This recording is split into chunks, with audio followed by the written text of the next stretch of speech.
An alertness is required to truly perceive things, and immediately things become more alive and less problematic when you go into sense perception, because the problematic dimension is in the head, and you go into sense perception, suddenly you come into the present moment, and in the present moment, problems disappear. Isn't that strange? So the mind says, well, I still have them. Well, yeah, when you start thinking about them, you have them again. But when you're not thinking about them, you have no problems. Now, some of you will argue with that, but let me explain.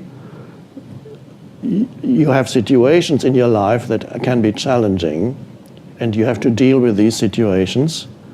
But the only place where you can deal with the challenging situations is in the present moment. And dealing with a challenging situation in the present moment is not a problem. You're dealing with a challenging situation. You're facing it, you're looking at it. And that looking is important. What I call looking really is putting your attention on it, which is the power of consciousness. And while you're looking, you're not thinking.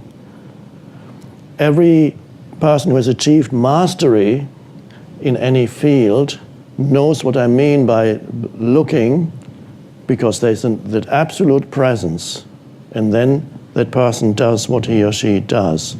It flows from that presence. So you look, there's no problem. Problem is when you dwell mentally on something that will happen, could happen, might happen. A problem that's something I have to face next week, but not now. And you're totally absorbed in that. That's a problem. An interesting thing, I may have even written that in The Power of Now. If you think you have problems, ask yourself, what problem do I have at this moment? But this moment really means this moment. And then you have to go, well, I've got all my wife, my ex-wife is suing me. I'm about to lose my home.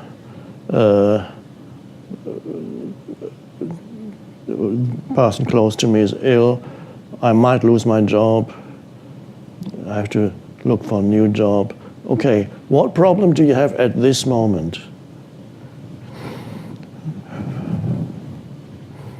You're breathing, feeling the aliveness in the body, looking around.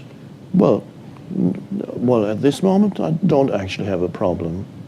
You have to then admit, if you really go into the present moment, the problem cannot survive in the present moment. That's an amazing realization. Doesn't mean that you no longer deal with what you need to deal with. You deal with it when the moment comes more effectively, when you don't waste your life energy in the mental realm of creating problems that you cannot be dealt with at this moment.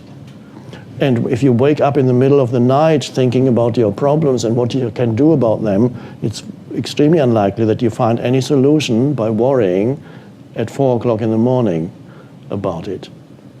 But if you became still at 4 o'clock in the morning and wake up and go into the inner energy field of the body rather than thinking about your problems, in other words, leave the dimension of problems, come deeply into the present moment, then perhaps the next morning when you wake up, you suddenly say, oh, I know what I have to do now.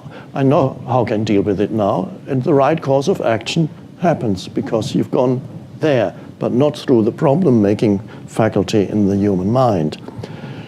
So again, coming back to your question, when you're not being challenged, practice it.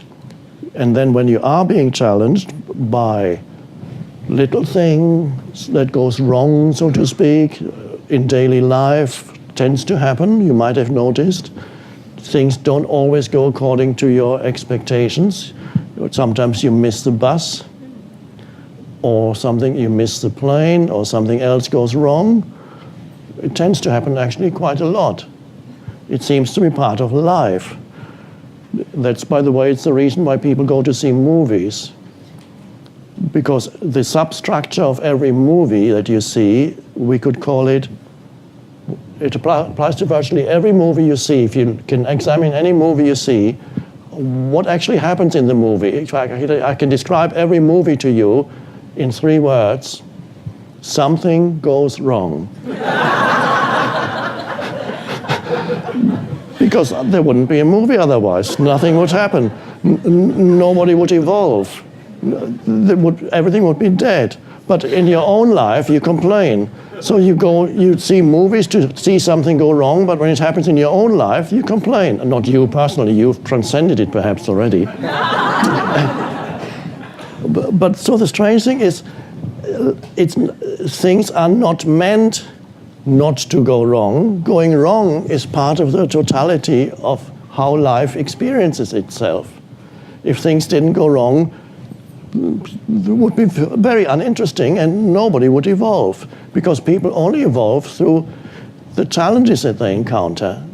And in a good movie, the protagonist or the character changes as he or she faces that which goes wrong in the movie. In a bad movie, so to speak, the character does not go through any changes. That which goes wrong is only solved on an external level. In the end, the bad guy is killed, and that's the end of the movie, but nothing else happens.